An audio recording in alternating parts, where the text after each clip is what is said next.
Okay.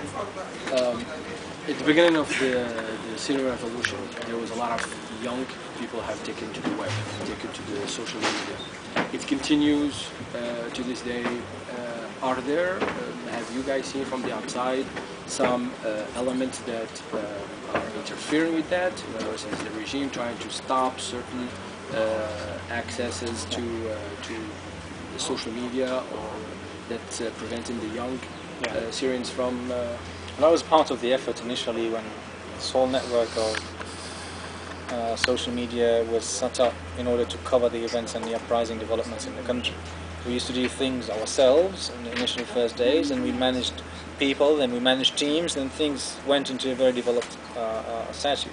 If the Tunisian revolution is the revolution of Facebook, and if the revolution in Egypt is labelled as the revolution of Twitter, then the revolution in Syria is the revolution of YouTube, because the regime obviously did not allow in the past until recently, only the liberated areas, journalists to come in and cover.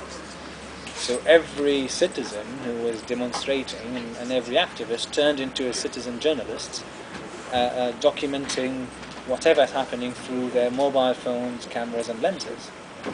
And you had an army and hyper inflation of information and videos, and we have now more than 500,000 videos on YouTube from every region, every day, documenting the atrocities and the genocide and what's happening in the country. The coordination of the demonstrations at the early stages, the exchange of information, expertise and slogan, all was done on the web, online, through various Facebook groups and even Skype conversations. Now this Skype is the main mean of communication in the country. And because the code was, obviously the regime does not have the code to acquire or be able to survey what's being talked and discussed on Skype, it has been used even by the FSA fighters and on the ground.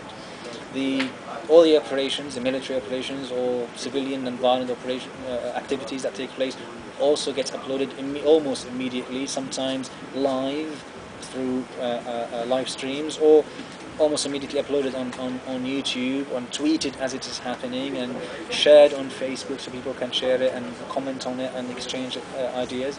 So it is certainly an essential part of the revolution.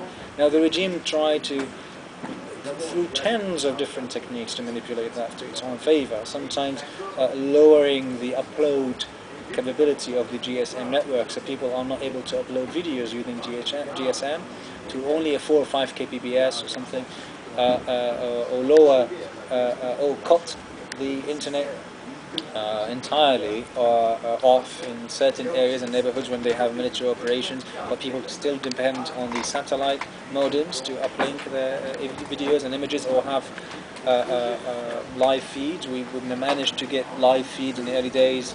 I was involved in that, from various cities and towns, on BBC, on Al Jazeera, or on CNN, as it happens, so the entire world can see the peaceful demonstrations that are calling for the collapse of the Assad regime. The regime was, when they arrest someone, when they have checkpoints, they ask every single person, when they stop cars and individuals, for their Facebook accounts and passwords to access these while they are waiting, and if they found that they are connected or liked any of the opposition pages, they will be taken, obviously incarcerated, and no one knows where they are. Some of the activists were forced during interrogation to open their Facebook account and communicate with some activists and lead them somewhere where the regime operatives can capture them. So lots of techniques they used, and mainly trained by the Iranians on these techniques, and they acquired some of the technology by the Chinese in order to hack many of the accounts of the activists and politicians. Excellent. That's mainly Syrian people from the inside and some from the outside that are doing this work. What can others, youngsters from the Arab world, from expatriates in other countries in the West, can do to further help the cause? Is spreading the word, checking the facts, circulating what is happening through different means. The Syrian revolutionaries cannot access all the social networks of the Arab world and all the forums and platforms and discussions and mediums. What the Arab activists can do is just continue spreading the word into different networks and different circles that the Syrians perhaps are not focusing on. It's not very helpful that the coverage is only on major news outlets. It needs to be extended to all these micro level, activist level networks, and this can only happen by Arab activists and interested individuals who are willing to help by spreading the word in their local communities and forums. Excellent.